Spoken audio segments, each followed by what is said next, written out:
आणि त्यांना पुढे त्यांच्या हस्ते एक श्रीफळ वाढवण्यात येत आहे.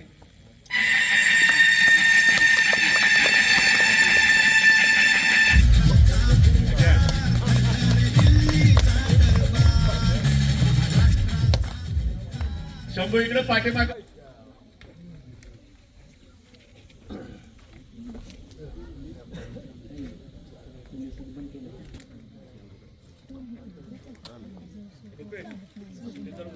मंडळींचं पुन्हा एकदा मी आपल्या झेडपी गटातील मतदारांच्या वतीनं हार्दिक स्वागत करतो. निवडणूक लागली, जिल्हा परिषद पंचायत समिती ह्याचं कामकाज सुरू झालं. दीपक बापू शिंदे साहेब आपले प्रदेश अध्यक्ष शशिकांत शिंदे साहेब यांची एक महिना 2 महिन्यापूर्वी मीटिंग झाली आणि मीटिंग होऊन त्यांनी ठरवलं की बापू आपण या तालुक्यामध्ये दोघांनी जर कस लावला आणि आपण प्रयत्न केले तर ही जावळी पंचायत समिती आपल्या राष्ट्रवादीशिवाय दुसऱ्या कोणाच्या हातात जाणार नाही एवढी मला खात्री आहे. हे कुणी सांगितलं? आपल्या प्रदेशाध्यक्षांनी.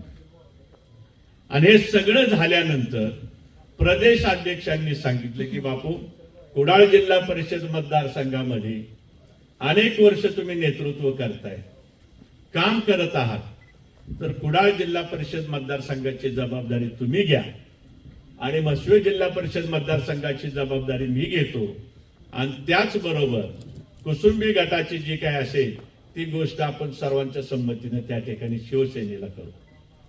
या सगळ्या गोष्टी ठरल्या.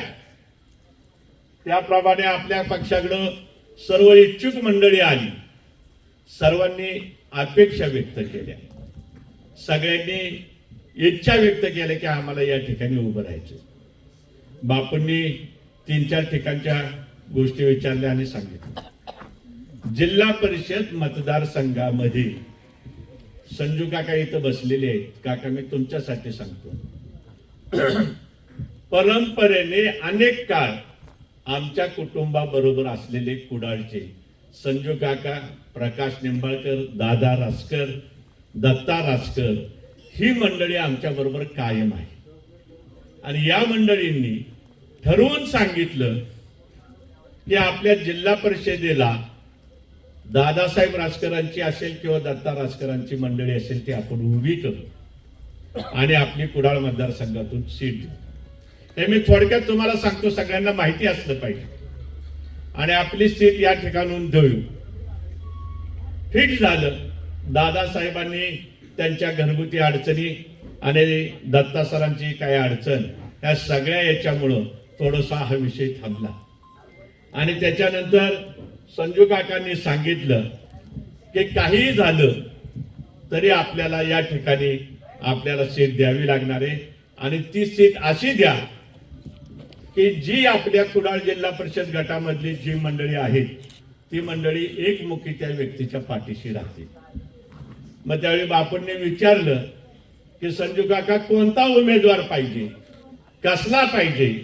दादा रासकरांनी सांगितलं की बापू सामान्यातली सामान्य व्यक्ती आपल्यातली द्या की ज्या व्यक्तीला कधीच आपण संधी दिलेली नाही आणि जी मंडळी आपल्यासाठी सतत उभी असतात आणि सांगितल्यावर आपल्या पाठीशी असतात अशा व्यक्तीला आपण तिकीट द्या. मग ज्यावेळी आम्ही विचारणा केली, ओबीसी साठी हा मतदारसंघ आरक्षित आहे आणि ओबीसी साठी हा मतदारसंघ आरक्षित असताना आम्ही प्रशांत नायकवडीच्या मंडळीचं पूनमचं नाव घेतलं. एका सेकंदाचा वेळ न लावता रासकर सरांनी, प्रकाश निंबाळकर, संजू काका या सगळ्यांनी पटकन संमती दिली की या मुलीला आपण संधी देऊया. कुणाकडे वारसा आहे, कुणाची ओळख आहे, कुणाकडे पैसा आहे ही गोष्ट शून्य आहे. ज्यावेळी उभं राहत असताना संजू काका वगैरे म्हटले त्या मुलीचा सगळा खर्च आपण सगळ्यांनी मिळून करायचा. खर्च काय आहे? खर्च काय आहे? आपल्याला कुणाला पैसे वाटायचे नाही, आपल्याला कुणाला वारकरी आहे म्हणून दारू वाटायची नाही, आपल्याला फक्त लोकांना येणाऱ्या माणसांची ओटाटेव करायची आणि त्या लोकांना जेवण खाण द्यायचं एवढा खर्च आहे। एवढं सगळं झालेलं असताना आम्ही ठरवलं आणि त्या ठिकाणी सांगितलं, बापू म्हणले ती जबाबदारी आपण घेऊ। त्याच्यानंतर काका सांगतो, हे पंचायत समितीच्या गटाची उमेदवारी आपल्या बिबीची आहे। बिबी गावची खालची 12 गावं आपल्या सायगाव गणाला आहे।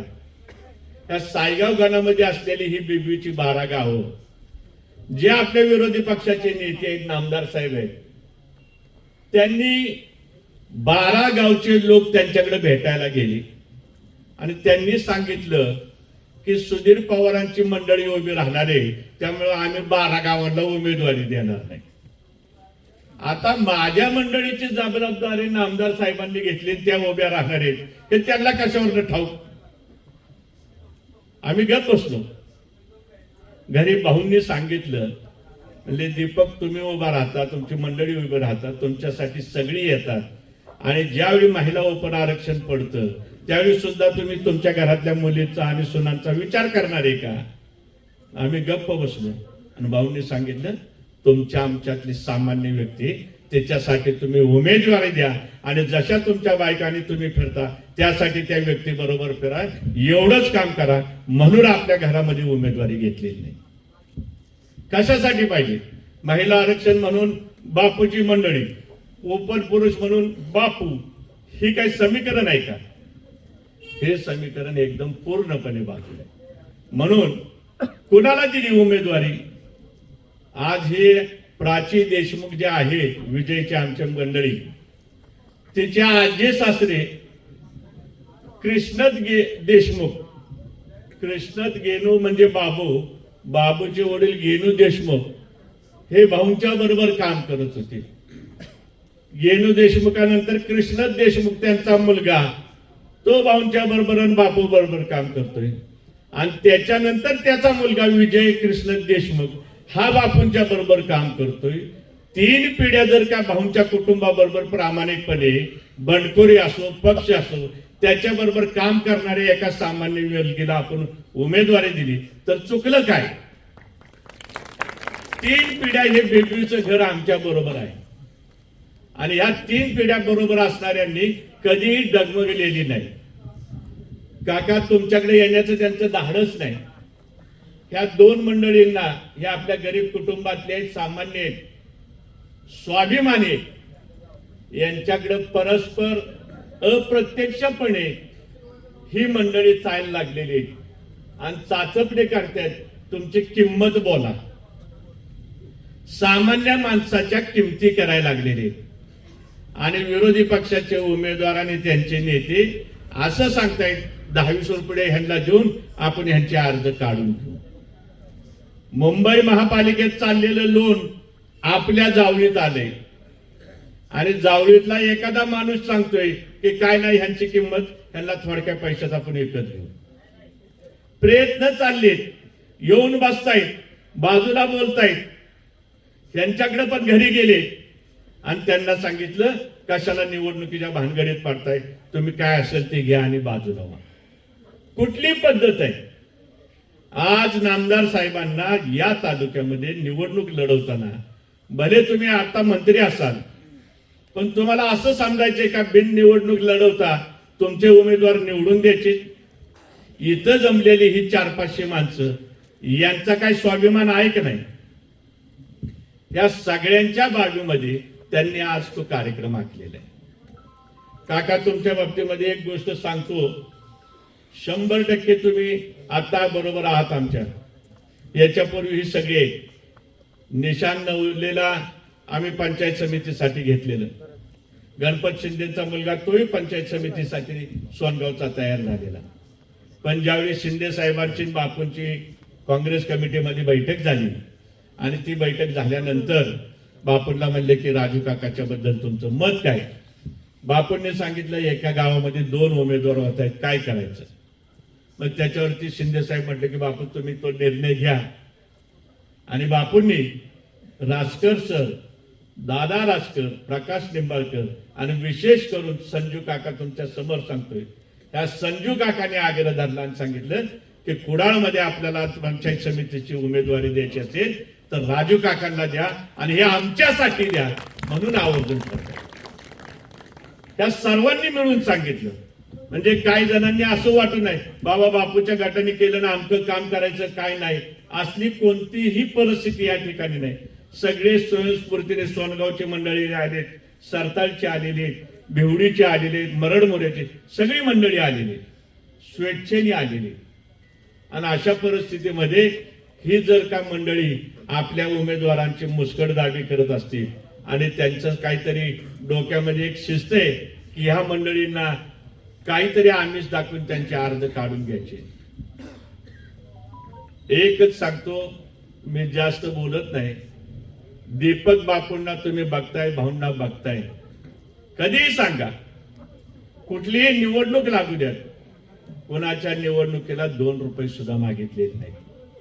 काल जिल्हा मध्यवर्ती सहकारी बँकेची निवडणूक होती. बापूंच्याकडे 5 मतं बँकेची होती, 11 मतं होती.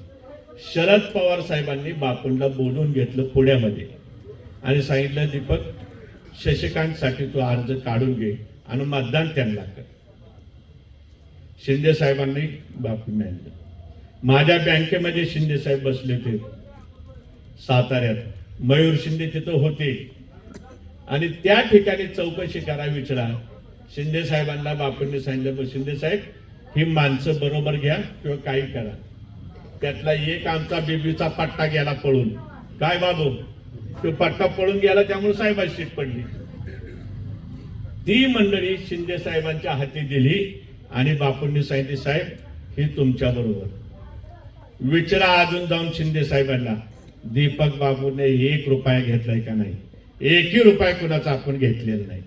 आजपर्यंतच्या भाऊंच्या राजकारणामध्ये रुपयाला कोणाचा मिंद नाही. आजपर्यंत कोणाच्याही राजकारणामध्ये बापूंच्या कुणालाही आपण एक गिन्नी मागितलेली नाही. आणि अशा पद्धतीनं शिंदे साहेबांना मतदान करताना पोलिंग ऑफिसरनी जिल्हा बँकेच्या वेळी थांबवलं शिंदे साहेबांना आणि रांजणेंनी ऑब्जेक्शन घेतलं की बापू हे तुम्ही करू नका.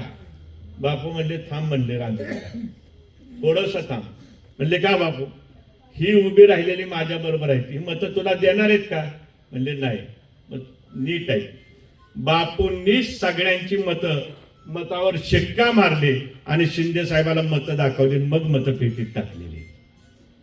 मी बापूंना म्हणलं असं का नाही. म्हणले एखाद्या बरोबर राहिलं तर प्रामाणिकपणे राहायचं आणि शिंदे साहेबांना तशी दाखवून मतं दिली. शिंदे साहेबांचं दुर्दैव त्या एक मताने ते पडले. पण ज्याच्याशी आपण शब्द दिला तर त्या व्यक्तीबरोबर आपण प्रामाणिक राहिलोय. म्हणून आता हे जे काही उमेदवार आपण 3 दिलेले त्या 3ही उमेदवारांच्या बरोबर आपल्याला प्रामाणिकपणे काम करणं गरजेचं आहे. आता प्रामाणिकपणे काम काय गरजेचं आहे, फक्त एक काम करा.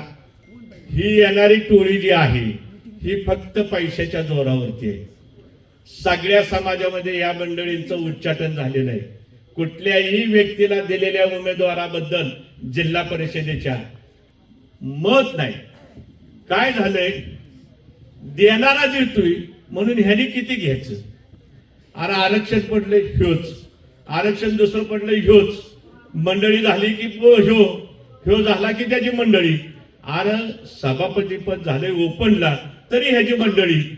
म्हणजे देणाऱ्याने किती द्यायचं आणि घेणाऱ्याने तरी जरा लाजावं. अरे ओपन पुरुष महिलाची जागा आहे तिथेही म्हणतोय मलाच. आता परवा दिवशी मला इलेक्शन ऑफिसरने सांगितलं ही जागा आरक्षित ओबीसी साठी, पण हे आमचे साहेब जे आहे हे NT-ड मध्ये आहे. म्हणजे ओबीसींचा सुद्धा हक्क घेण्यासाठी ही मंडळी आलेली. मला टीका करायची नाही.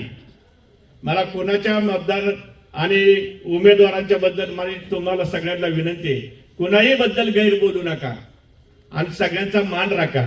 पण एक गोष्ट लक्षात घ्या, तुम्हाला इतक्या संध्या दिलेल्या असताना एवढा अट्टास कशासाठी आणि किती वेळा, ह्याचं घेणाऱ्यांनी सुद्धा जरा विचार करावा. म्हणून आता या आपल्या मतदारसंघाची होत असलेली मीटिंग आणि त्याच्या माध्यमातून आपण जमलेलो सर्व एकत्र, हा आज आपला पहिला प्रचाराचा शुभारंभ आहे. आणि तत्पूर्वी मी राजीव काका तुम्हाला आणि सर्व व्यासपीठावरच्या मंडळींना विनंती करतोय की आपण एक पत्रक छापलेलं आहे, त्या पत्रकाचं प्रकाशन करावं आणि आपला कार्यक्रम सुरू करू. आणि मी माझे प्रास्ताविक थांबवतो. जय हिंद, जय महाराष्ट्र.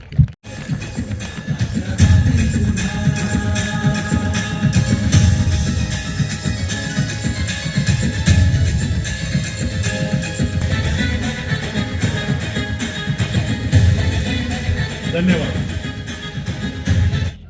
महाविकास आघाडीचे अधिकृत उमेदवार पूनमताई, साक्षीताई, राजेंद्र शिंदे, राष्ट्रवादी आमदार शशिकांत शिंदे बापू यांच्या वतीनं सायगाव गणातून मी सांगत आहे की आपण सर्वजणांनी भरघोस मताने विजय करण्याचा प्रयत्न करा.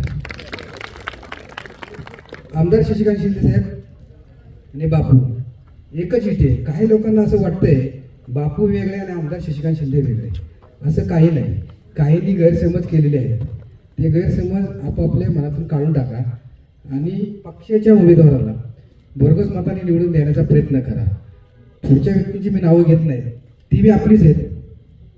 परंतु ते नानांनी सांगितल्याप्रमाणे त्यांनी त्यांच्या पद्धतीने पैशाच्या ह्याच्यात म्हणा, कशाच्या ह्याच्यात म्हणा बोलत असतील, पण आपण माणुसकीच्या ह्याने आपण बोलून आपला उमेदवार कसा विजय भरघोस विजय मतांनी करावा तेवढी घोषणा आमदार शशिकांत शिंदे साहेबांकडून बापूकडून देतो. जय हिंद, जय महाराष्ट्र. आपल्या महाराष्ट्राचे आराध्य दैवत छत्रपती शिवाजी महाराज यांना माझा मानाचा मुजरा.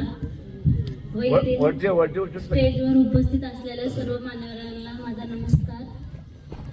सर्वप्रथम दीपक बापू, माननीय दीपक बापू आणि सुधीर नाना यांची मी ऋणी आहे की त्यांनी मला ही संधी दिली. व राष्ट्रवादी काँग्रेस या पक्षातून माझी निवड केल्याबद्दल मी त्यांची ऋणी राहील.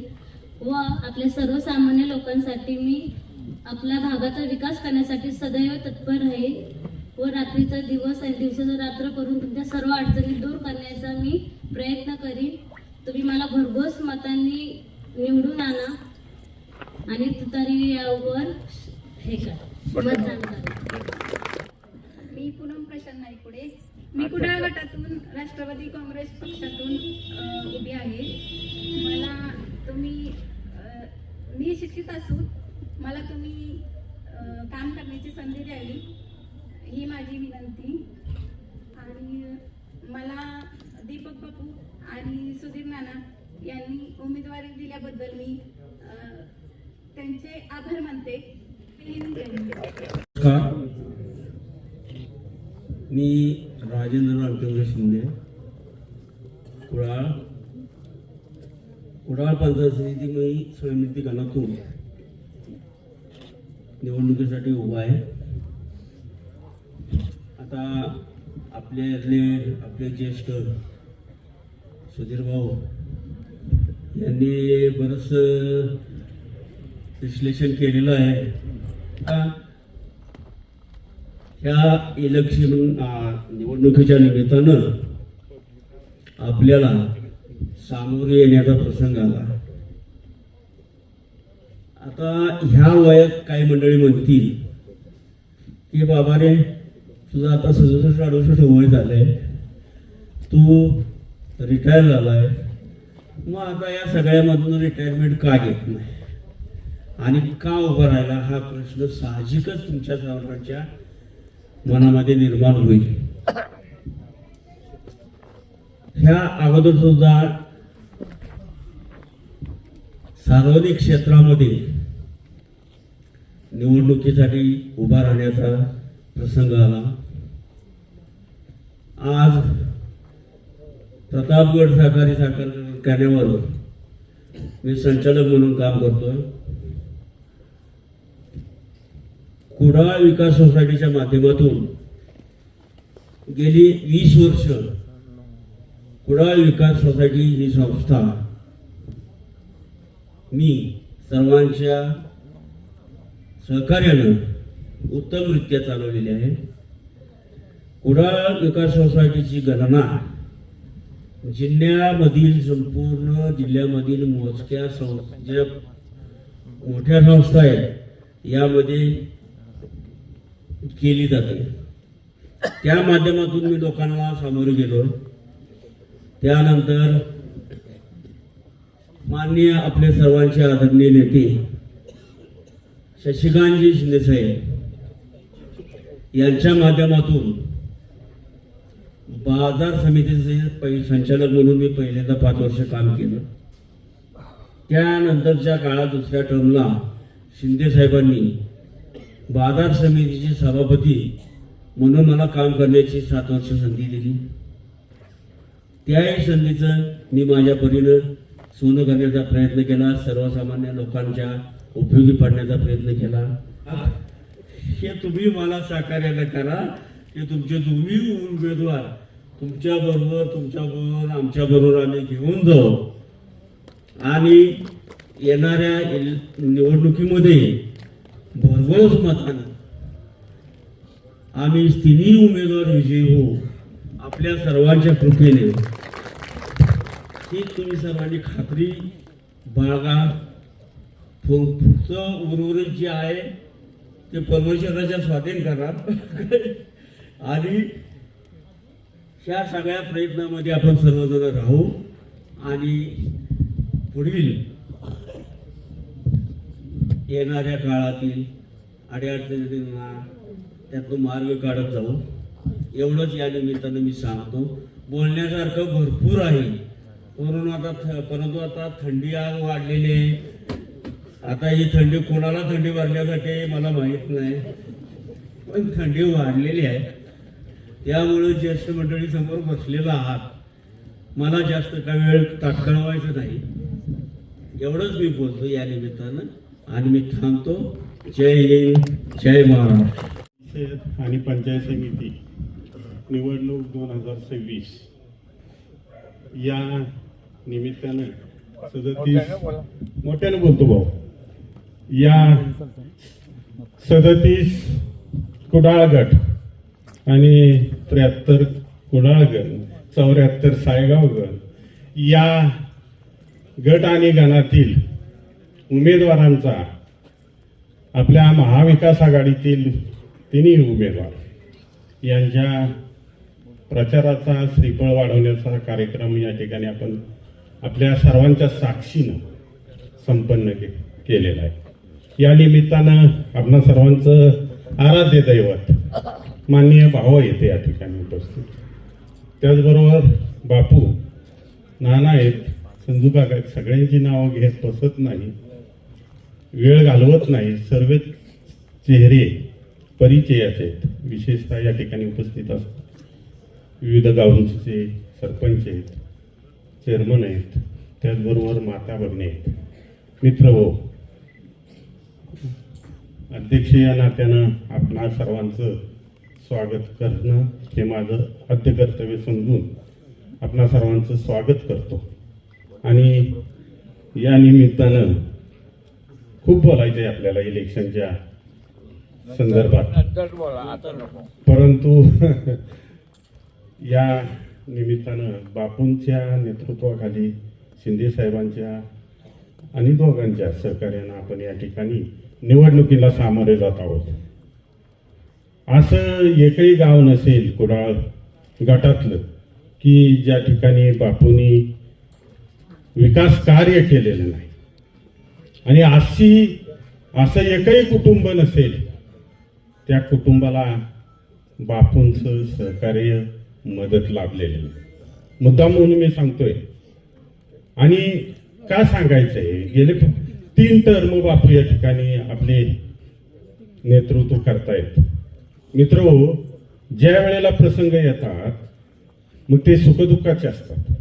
त्यावेळेला जातीनं अहोरात्र काळ्या रात्री आपणा सर्वांना मदत करणारे काका तुम्ही बोललात एकमेव बापू आहेत. सर्वसामान्य कुटुंबातील मी सुद्धा आहे.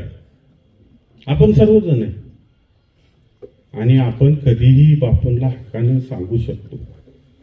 तसेच हे तिन्ही उमेदवार आहेत. आता आपण जे निवडून आणणार आहोत ते सर्वसामान्य कुटुंबातील तुम्हाला सारखेच आहेत. कुणी इथं कोट्याधीशापैकी नाही.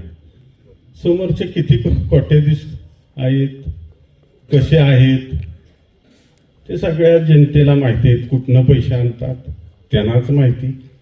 असो, या निमित्तानं आपण एकच या ठिकाणी आत्मविश्वास घेऊन जायचे. आपली जनशक्ती ही जागृत करायची. किती येऊ देत वादळ, किती येऊ देत त्यांचे धनाचे आमिष, बळी पडायचं नाही. मित्र, खूप बोलायचंय मला. भाऊंच्या या ठिकाणी आदेशाने मी कमी बोलतोय. आता सर्वच्या सर्व 28ला नक्की बोलणार आहे. एकही बाब अशी नाही की ह्यांनी या सत्ताधाऱ्यांनी पिळवणूक केलेली नाही. मित्र हो, हे मी जाणीवपूर्वक सांगतोय. दुजाभाव करण्याचं काम या ठिकाणी या पदाधिकाऱ्यांनी केलेलं आहे. आमच्या शेजारची गावं, मी लय बोलणार आहे, तास तास बोलू शकतो चांगल्या मुद्द्यावर, पण आता वेळ कमी. आमच्या शेजारच्या गावांना 24 तास दिवसा लाईट आहे शेतीसाठी, आणि आमच्या इथं रात्रीची लाईट आहे. हे नेतृत्व मान्य आहे का आम्हाला? आम्ही ऊसच घालतोय, साखरच निघते, आम्हाला दर कमी. दुसरीकडे गेला की दर वाढतोय. अनेक प्रश्न आहेत. या डोंगरदऱ्यातली माणसं जीव मुठीत धरून राहतायत. कधी याचा विचार केला का वन्य जीव आहेत, त्याच्यापासून यांचं संरक्षण व्हावं? गावच्या गाव उठून जायला लागले दुसरीकडे. कधी विचार करणार आहेत ही लोक? म्हणजे जिथं पिकत होतं, ज्या जन्मभूमीत आम्ही ज्याला म्हणू, ती सोडायची. असलं नेतृत्व असतं. वन्यजीवांचा तुम्ही बंदोबस्त करायचा, याचा कधी त्यांनी विचार केलाय का? धरणं उशाला, कोरड आमच्या कशाला. अनेक बाबी आहेत, आपण नंतरच्या ह्याच्यातनं बोलणार आहोत. आणि हे जागृत करायचे 3 दिवसाचं तुम्हाला सांगणार आहे मी सगळं, की हा पैसा येतो कुठून, त्याचा परिणाम काय होणार आहे. हे पैसे वाटणार आहेत तुम्हाला ना आम्हाला 2 महिन्यानं अतिशय मोठ्या अशा महागाईला समोर जावं लागणार. मित्र, थोडक्यात बोलतो आता आणि थांबणार आहे. यांनी पैसे घेतल्या जिंदालकडनं, यांनी पैसे घेतल्यात टाटा बिर्ला अशा मंडळींच्याकडनं, आणि ते वाटतायत. आता 2 महिन्यानंतर ही जिंदाल काय करणार? लोखंडाचे दर वाढवणार. बिर्ला काय करणार? सिमेंटचे दर वाढवणार. आणि मग आम्ही काय करणार? घरं बांधू शकणार नाही. मी सगळ्या विषयावर बोलणार आहे, आणि ते अगदी व्यवस्थित. आता नाही बोलत. आता तुम्ही आपण एवढेच लक्षात घ्या की पुढचे किती असू देत, ते असत्याने चालणारे आहेत, आणि आपण सत्याच्या मार्गाने चालणारे आहोत.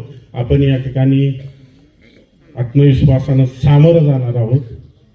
आपणा सर्वांना मी भाऊंच्या साक्षीनं असं वचन देतो की इथं उपस्थित असणारे आणि आपले जवळचे सर्वजण या तिन्ही उमेदवारांसाठी प्रयत्नशील राहू. आणि तुतारी वाजवणारा माणूस, त्या चिन्हासमोरील बटणं आपण दाबून या तिन्ही उमेदवारांना भरघोस मतानं विजयी करणार आहोत, आणि करण्याचा संकल्प करू. खूप वेळ झालेला आहे, आणि तुमच्यासारखाच मी सुद्धा कुटुंब वत्सल आहे, तसं काय नाही मानायचं. कारण थांबतो. धन्यवाद. सर्व जमलेले मित्रांनो, बंधू भगिनींनो, ही सभा गाठ्यातली काढली.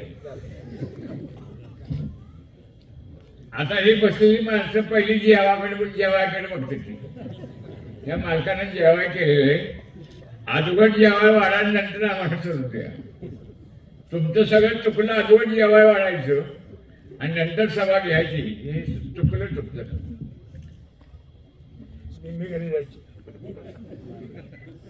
मित्र, 100 वर्ष वही झाली. आता 100 वर्षाचं मी काय बोलणार? लक्षात आलं काय बोलणार काय एक शब्द दिला तर दुसरा चुकतो, दुसरा बोलला तिसरा चुकतो.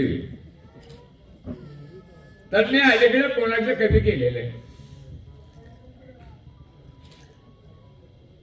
का कुठं तरी शब्द चुकतो आणि त्यामुळं अडचण होते. पण ज्याने काम केले मैदानात त्याला कुस्ती खेळावीशी वाटते. म्हणून मी 100 वर्ष सभा सांगत यावी. मला वाटतं ना मनात बोलावं वाटतं आणि माझे शब्द काही व्यवहारिक आपल्याला द्यावं. निवडणूक म्हटल्यानंतर सगळ्या लोकांना एक आनंदी होतो आणि एखाद्या माणसाला खुशपणे बोलणं नाही होतं, एवढ्या वाकड्याने बोलणं होतं. सगळ्या गोष्टी निवडणुकीच्या पडल्यावर होतं. तुम्ही रोज टीव्ही बघता, बायका म्हणा पुरुष म्हणा कसली बांधतात, काय वाटेल ते बांधतात, वाटेल ते शिवाय देतात. सत्ता पाहिजे आणि सत्तेकरता हे लोक कितीही पैसे वाटतात. आता हे पैसे जसे वाटायला लागले तसे आमच्या सगळ्या लोकांच्या अंगात आले. काय आले? अहो यांना पैसे वाटत ना आम्हाला ह्या उमेदवाराला पैसे द्यायला नकोत का? मित्र हो, त्या उमेदवाराची तुम्ही मनामध्ये कसलीही गोष्ट आणू नका. कोट्यावधी रुपये त्यांच्याकडं, आपल्याकडे सकाळी घरी जायला पैसा नसतो.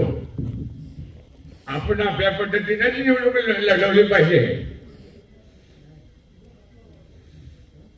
अशा पद्धतीनं तुम्ही तुमच्या पद्धतीनेच निवडणूक लढवा. कोणाच्या भानामध्ये जाऊ नका आणि निवडणुकीच्या बाबतीमध्ये चढू नका. माझं आयुष्य चढण्यात गेलं, माणसं देण्यात गेलं, मानण्यात गेलं, त्यातच आमचा आणि लाशिकरावचा तंटा झाला. मला हे पाहिजे ते म्हणजे मला पाहिजे. त्यामुळे मी एकीकडे गेलो ते एकीकडे गेले.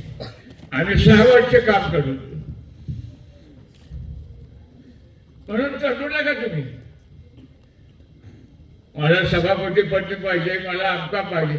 ज्या त्या वेळेला जो निर्णय होईल तो मान्य केला पाहिजे. असं नसतं राजकारणात. असं राजकारणात ज्यावेळेला तुम्ही म्हणत आहात अवघड होईल. म्हणून तुम्ही आलेले माणसं सगळी सज्जन आहात आणि सज्जन माणसाने तुम्ही चांगल्या पद्धतीने निर्णय घ्या आणि आपला हा कार्यक्रम तुम्ही हे करा. ही निवडणूक अशी आहे, जिल्हा परिषदेची निवडणूक हे महत्वाची आहे आणि साहेबराव पवारांची ही निवडणूक आहे. म्हणून मी राज्यात सुद्धा आले. माझ्या नावाला मला साहेब मुलांना सांगितले की गडबड लावू नका. ही सीट ही निवडणूक करायची अशी निवडणूकच आली पाहिजे एवढं लक्षात ठेवा. पडाकाचा आपण उभं राहिलं नाही. अशा पद्धतीने मी या मुलांना सांगितले म्हणून मी शिबिका करता. निवडणूक आल्यावर काय वाचत ते करा. माझा का त्यामध्ये काही ही येणार नाही आणि आधी येणार नाही.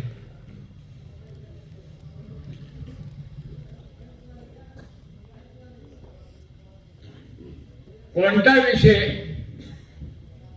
विषय घ्यायचा, कोणता विषय घ्यायचा नाही ह्या लोकांनी समजलं पाहिजे. आणि आपण सगळ्या लोकांना प्रचार करताना कसा अभ्यास कोणत्या बाबतीत सांगायचा हे सत्य मानाने घेऊन या लोकांना सांगितलं पाहिजे. बायकांना अजून मदत देण्याचं कळत नाही, पुरुषांनाही अजून कळत नाही. सगळ्यांना ह्या गोष्टीचा आधार करून द्यावा म्हणून ही जी बैठक काढली. आपण सगळेजण आलो आणि सगळ्यांची भाषण ऐकली. कसं लढायचं, कसं काय करायचं हे आपण इथं शिकत चाललेलं आहे. आणि अशा पद्धतीनं तुम्ही प्रचार करताना 4-2 माणसं चांगली घ्या आणि प्रचार करा. काही कोण तुम्हाला पैसा मागायचा नाही. उगाच तुम्ही होऊन जर तुम्हाला दिलं तरी देतील ते. तुम्ही बरं होऊन द्या, देऊ नका. आता पैसा कुठं पडपड नाही. पैसेवाले पैसा घेऊन मत साहेबराव पवारांना पडतो. आता परिस्थिती अशी आता पूर्वीची परिस्थिती नाहीये. म्हणून कारण करताना सगळ्या लोकांना मी सांगतो, उमेदवारांना सांगतो, मनापासून तुम्ही झटा, मनापासून काम करा आणि तुम्ही यशस्वी व्हाल ही माझी पूर्णपणे खाते. आणि माझं 2 शब्द मी थांबवतो. ठिकाणी कुडाळ जिल्हा परिषद मतदारसंघाचा मेळावा आपण जे काही ठराविक कार्यकर्ते प्रत्येक गावातले आहेत ते आपण 3 म्हणलं. 500 खुर्च्या भरल्या, 500 लोक तुम्ही या मतदारसंघातले आला. माझ्या निरोपाला मान सन्मान देऊन इथे तुम्ही हजर झाला. याचं कारण असं, गेले 3 टर्म मी जिल्हा परिषदला काम करतोय, 1 टर्म मी पंचायत समितीला काम करतोय. भाऊंनी जवळजवळ 10 म्हणजे 2 टर्म जिल्हा परिषदला काढले. म्हणजे आमचं कुटुंब गेली 30 वर्ष झालं या मतदारसंघामध्ये काम करत राहतो. या मतदारसंघाचं सांगतोय, नुसते जिल्हा परिषद करतोय, आमदार ते नाही. नाही तालुक्याचं करतोय आपण. पण या मतदारसंघाचं काय विशेष सांगतोय की या वेळेला या मतदारसंघामध्ये मी जे नेतृत्व केलं, नेतृत्व करत असताना जिल्हा नियोजन समितीमध्ये मी निवडून आलो अपक्ष म्हणून. ती निवडणूक अख्ख्या महाराष्ट्रामध्ये गाजली की या निवडणूक मी लावणारा पहिलाच होतो महाराष्ट्रात. आणि जिल्हा नियोजन समिती काय आहे हे मी जेव्हा नियोजन समितीमध्ये गेल्यानंतर तिथं लोकांना समजलं या नियोजन समितीमध्ये काय असतं. जिल्हा परिषद सदस्य, नगरपालिकेचे 4 सदस्य असे मिळून 30 लोकांची ही नियोजन समिती असते. आणि तालुक्यातला जिल्ह्यातला आमदार या नियोजन समितीमध्ये निमंत्रित सदस्य असतो. पालकमंत्री चेअरमन असतो, कलेक्टर या नियोजन समितीचा सचिव असतो.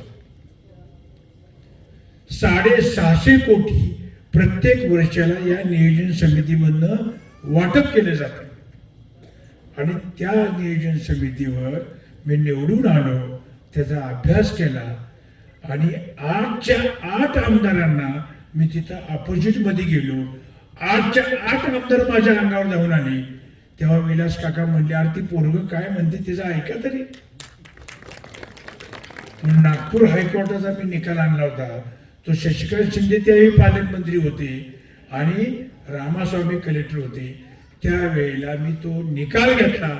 निकाल बघितल्यावर रामास्वामी कलेक्टरने सांगितलं की दीपक पवार आपल्या कामांच्यावर स्टे आणू शकतात. मग शशिकांत शिंदेने मला डोळा मारला, आपण मीटिंग झाल्यावर बसू. मी अपोजिट पार्टीमध्ये शशिकांत शिंदेच्या होतो. मग मला कलेक्टर ऑफिसमध्ये बोलवलं, काय बापू पाहिजे तुम्हाला. मी 34 कोटी रुपये त्यावेळी त्यांच्याकडे घेतली. किती? 34 कोटी रुपये. 17 कोटी रुपये मी जिल्हा परिषद मतदारसंघावर खर्च केले. प्रत्येक गावात ग्रामपंचायत टाकली, नको असेल टाकली, स्मशानभूमी टाकली. काय गावात तर जागा नव्हत्या, परत पैसे गेले, परत टाकले, परत पैसे गेले. इतके पैसे या मतदारसंघात टाकले.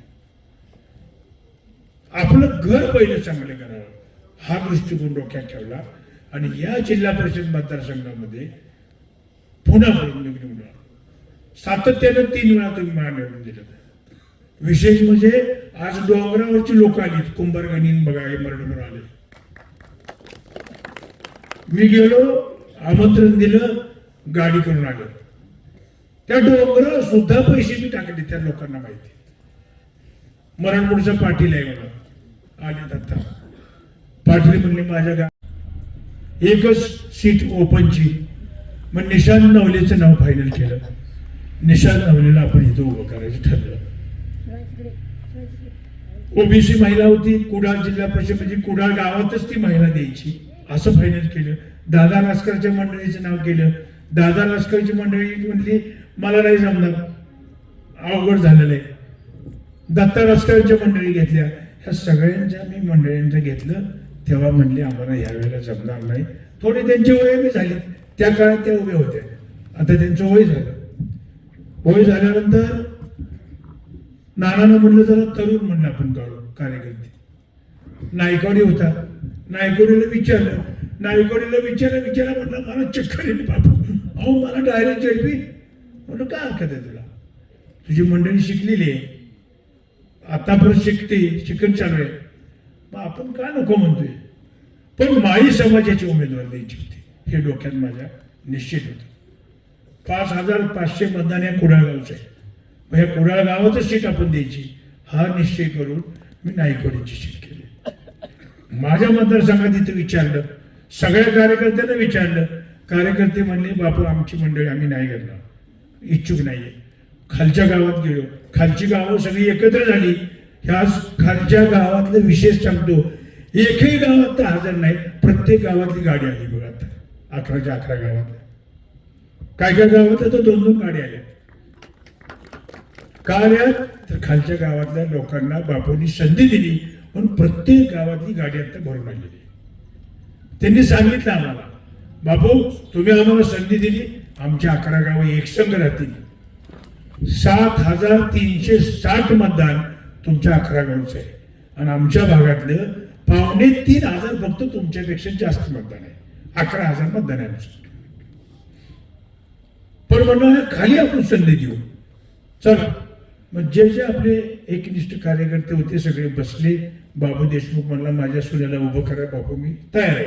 विजू म्हणला, विजूला फोन केला मुंबईला, विजू एका मिनिटात नाही म्हणला नाही चालेल. असं करून ह्या 3 उमेदवाऱ्या, राजू काकाची उमेदवारी शशिकांत शिंदे म्हणले बापू कुडाळच टाकू. मग निशांत म्हणला बापू काय अडचण नाही माझी, तुम्ही जर राजू काकांना देत असला मी बसतो राजू काका करता. निशांत म्हणला बसतो, तुम्ही थांबा म्हणला थांबतो, मला अजून वय आहे, मी तरुण आहे, पुढे बघू. हा दृष्टिकोन निशांतने घेतला आणि राजू काकाचं नाव फायनल केलं. चांगला माणूस आहे. 45 वर्ष या वेळेमध्ये स्टॅम्पिंगचं काम करतो, स्टॅम्प होल्डर म्हणून. तालुक्यातल्या प्रत्येक माणसाला माणूस ओळखतो, परिचयाचा माणूस आहे. सोसायटीमध्ये काम करत असताना लोकांना नवजुनं करताना सुद्धा असं संधी देतो, करा नवजुनं, मदत करत राहतात. कुडाळ गावामध्ये चांगली उठबस आहे, स्वच्छ चारित्र्य आहे, नॉन करप्ट माणूस आहे, कुठेही त्याच्या चारित्र्यावर डाग नाही, असं हा राजेंद्र काका. त्यांचं नाव काढलं, चला उभं करा म्हणलं. मग असं संगमतन एक करून आपण हे 3 सामान्य उमेदवार उभे केले. काय तालुक्याची अवस्था आहे सांगा मला. कुसुंबी गटात रंजने कोट्याधीश, मशवे गटात वसंतराव मानकुमरे कोट्याधीश, कुडाळ गटात विवी गिरी आपले गिरी कोट्याधीश. आटलं का सगळेच कॉन्ट्रॅक्टर, एक बी कार्यकर्ता नाही, सगळ्या कॉन्ट्रॅक्टरना तिकीट. आणि बरं सांगायचं थांबा बापूच्या घरातली मंडळी येणार आहे तुम्हाला थांबवतो. काय सांगतात, आम्ही अगोदर डिक्लेअर केले की आम्ही उभं राहणार नाही म्हणून. लोकांची दिशाभूल करायची, लोकांना थांबवायचं आणि कोट्याधीश उमेदवार टाकायचे. म्हणून मी तुम्हाला बोलवले इथं 500 लोकांना. का बोलवले? सामान्य आहे, तुमच्या आमच्यातले बसणार आहेत. तुमचं जे दुखतं तेच त्यांचं दुखतं, तेच त्यांना कळलं. नाही तर आताचे उमेदवार येतील मुरगारात पाकिट द्या. अहो आता तो उमेदवार स्पष्ट बोलला. मग एका ठिकाणी मला वाटते कांता आहे, कांता बावडे, खालची 11 गावं विकत घेईन. अरे खालची 11 गावं विकत घेईन, माझं कोण वाकड करू शकणार नाही. 3 कोटी रुपये काढले. मग म्हणलं काय खरं नाही. मला आपले कार्यकर्ते म्हणले अहो बापू पुढच्या गिरीने 3 कोट काढलेत. अरे मग आपण 6 कोट घेऊ. शिवाय टाकलेत म्हणले मी. कशा करा तिने 3 कोट केले, पण 3 कोट घेणारे घेतील ना. तुम्हाला आले घ्या आणि बघा काय करायची तुम्ही. परत काय सोडताय. पण ह्या चोरांच्या मोठ्या सोडू नका. चोर आहेत, प्रत्येक भागात कोटी रुपये कमावतात. कॉन्ट्रॅक्टर लॉबी आहे. तुम्हा आमचेच पैसे करणार आणि प्रचंड पैसे खर्च करून तुम्हा आम्हावर पैशाचा दबाव टाकायचा आणि एकदा का निवडून आली 5 वर्ष फिरकायचे नाही. तुमच्याकडे लक्ष देणार नाही, विचारणार नाही. एवढं मात्र निश्चित होईल. पण त्याला एकदा तुमच्या या आताच्या काळामध्ये भाजप सारख्या राज्याच्या सत्ताधारीच्या काळामध्ये कुडाळ जिल्हा परिषदने इतिहास दाखवा ना. आम्ही सामान्य उमेदवार निवडून आले असा इतिहास तुम्ही आज राखला पाहिजे. असं मी उभं राहिले, मला बी कधी खर्च नाही आला. मला वाटते मागच्या जिल्हा परिषदला काहीतरी 4 लाख रुपये आला. हे आपलं इंटरनेट बोलतोय 4 लाख रुपये खर्च करायचा अधिकार नाहीये. काय जेवणच द्यायला लागली, बाकी काय द्यायला लागली. म्हणून तुम्हाला सांगतोय मी, तुम्हाला 500 लोक आता इथं का बोलवली की हाच प्रचार आपण पहिला करायचा. प्रत्येकानं प्रत्येकाचं गाव बघा, गावात स्पष्टपणे मतदान करा. कुठं मुंबईला किती मतदान आहे त्या मुंबईतल्या लोकांना मतदानाचं कळवा. आणि आपला उमेदवार का निवडून येणार नाही हे मी आज तुम्हाला स्पष्ट विचारतोय की तर तुम्ही 500 लोकांची हजेरी आज डिक्लेअर करतो. 3 उमेदवार आपले निवडून. कोणाला पैसा दिला नाही. आता मी स्वतःच्या ह्याने तुम्ही आलाय. बेलावड्यात नुसतं सांगितलं तर सोमनाथ म्हणलं बापू आम्ही 2 गाड्या भरून येणार. स्वस्फूर्तीने बोलले. तुम्ही लगा 25 गाड्या येतात. तिथं तुमच्याकडे माणसं नाही. इथं आम्ही माणसाला नको म्हणतोय तरी येतात. म्हणून मी तुम्हाला या निवडणुकीच्या माध्यमातून हात जोडून विनंती करतो, आपले उमेदवार निवडून आणायचेत का नाही. हात वर करा सगळ्यांनी. मला काय हरकत नाही. म्हणून मी तुम्हाला सांगतो, तुम्ही असला तर मी आहे आणि मी असलो तर तुम्ही आहे. दोघांचं एकमेकाचं समीकरण आहे. ह्यातली नाळ तुटता कामा नाही. आणि जरी राजू काका असल्या, आपल्या पूनमताई असल्या, ह्या असल्या, हे उमेदवार आहेत, हे निवडून आल्या, आपणच निवडून आल्यासारखं आहे. कधी बी त्यांच्या घरी जाऊ शकता. राजू काकाच्या तर कधी बी जावा तुम्ही, मोकळे. म्हणून आपल्याला या निवडणुकीला कुठेही डोक्यात काही न आणता प्रामाणिकपणे तुषार जेवढं तुतारी वाजवणाऱ्या लोकांना म्हणजे माणसाला निवडून आणायचं काम आपण सर्वांनी एक दिलानं केलं पाहिजे. फार तालुक्यात बोलण्यासारखं आहे. फार तालुक्यात उच्चापत्या चालल्यात, काय बोलू शकत नाही मी सांगतो. जेवढं सांगत तेवढं कमी. फक्त एकच सांगतो, तालुक्यातली कॉन्ट्रॅक्टर लॉबी हद्दपार करा. एवढे या निवडणुकीच्या निमित्तानं सामान्य लोकांना संधी मिळावी आणि ती संधीचं काम कुडाळ जिल्हा परिषदेनं करावं आणि ह्याचा झेंडा कुडाळ जिल्हा परिषदेनं आपल्या जिल्ह्यामध्ये लावावा हे स्पष्टपणे सांगतो. जाहीरपणे बोलत नाही, पण काय गोष्टी सांगतो. माझ्या गोष्टी निरोप आले, जिल्हा परिषदेचा अध्यक्ष आपल्या गटातला होईल. बघा बापू विचार करा. अरे म्हणलं माझा मी उमेदवार निवडून आलाय, तो सुद्धा अध्यक्ष होणार ना. आमच्या पूनमताई बी जिल्हा परिषदेचे अध्यक्ष होईल की. भाजपची सत्ता येईल असं तुम्ही काय समजताय. मी तर म्हणतो राष्ट्रवादीची सत्ता जेडपीत येईल आणि आम्ही त्याही प्रामुख्याने सांगू पूनमताईला जिल्हा परिषद अध्यक्ष करा. असं होत नाही. काहीतरी आम्हीच दाखवायचं आणि या माणसाला फसवायचं, असं होणार नाही. आमच्यात आता नगरपालिकेच्या वार्डातला अशोक मोने म्हणला तिथल्या मुली आल्या, त्याच्यात प्रचार करत म्हणत होत्या की त्यांचं गिनीज बुक मध्ये नाव होणार आहे का, तर त्या 8व्यांदा निवडून येणार आहेत म्हणून. 7 वेळा आल्यात, 8व्याला निवडून येतील, त्यांचं गिनीज मध्ये नाव होईल. 750 मतानं पडला गिनीज बुकचा झटका गेला.